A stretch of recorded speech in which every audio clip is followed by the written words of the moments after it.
Good afternoon. My name is Jake Carlson, and it is my pleasure to serve as the virtual keynote speaker for Digital Liaisons, Student Perspectives on Curating the Information Lifecycle.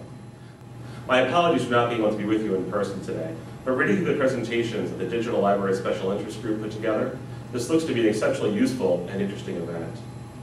In addition to being a librarian, I'm the father of 2 boys.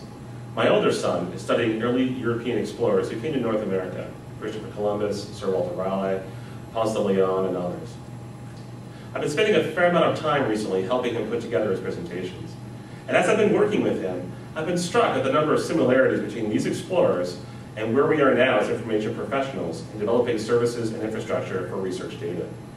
Over the past few years, we've been hearing a great deal about the need to make research data more easily available and to increase its utility through curation. The National Science Foundation, for example, has put forth a vision in which science and engineering digital data are routinely deposited in well-documented form, are regularly and easily consulted and analyzed by specialists and non-specialists alike, are openly accessible while suitably protected, and are reliably preserved. But currently, this vision of a new world of data curation services and supporting repositories remains largely undiscovered territory. We've learned a great deal from pioneers like the Inter-University Consortium for Political and Social Research for social science data, from the National Virtual Observatory for Astronomy Data, or the suite of genomics databases from the National Center for Biotechnology Information.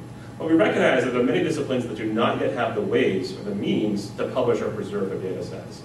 We can see the progress made by many academic libraries in developing robust institutional repositories, but there are many questions regarding the suitability of these repositories for handling the complexities of research data sets. Taking on the responsibility of stewarding research data in ways that support the needs and expectations of research communities will require that librarians adapt a mindset similar to that of the early explorers of the New World. Librarians will need to be willing to leave their familiar and comfortable territory behind and risk sailing into uncharted waters with incomplete information to pursue this new world. The early European explorers set sail for many reasons, not the least of which were to spread their religious ideals and to open new trade routes. Sharing research data beyond the boundaries of the lab in which it was generated, or taking action to preserve data for long-term access, may be foreign concepts to some researchers. A data evangelist may be needed to spread the message of the benefits of sharing and preserving data. Librarians may be able to assume the role of data evangelist, but they will need to be able to articulate and demonstrate potential benefits, not only at a high level to research communities, but at a more immediate level to the researchers themselves. Effective evangelism will require trading information and developing relationships based on mutual trust and understanding. And this is where we must take a divergent path from early explorers, as the relationships they forged were set up to benefit only themselves.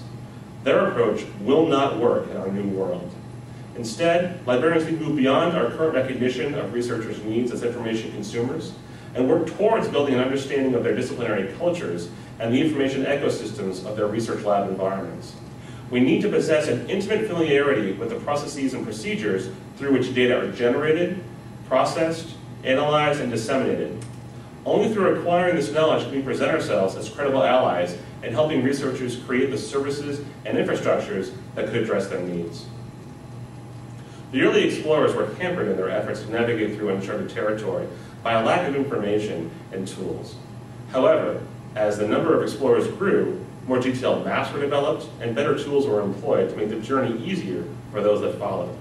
The presenters at this event today are a part of this group of early explorers, and the library community will be looking to you as we set our own courses at the institutions we serve. As you graduate and assume professional positions, I urge you to keep the mindset of an early explorer. We need people who can help inspire librarians of all type to take risks through leaving safe harbors and setting sail into uncharted waters. And as you are discovering new ports, please share your work with us in ways that we can adapt and apply to our own work. Ultimately, we are all seeking to cultivate a new world of data management and curation.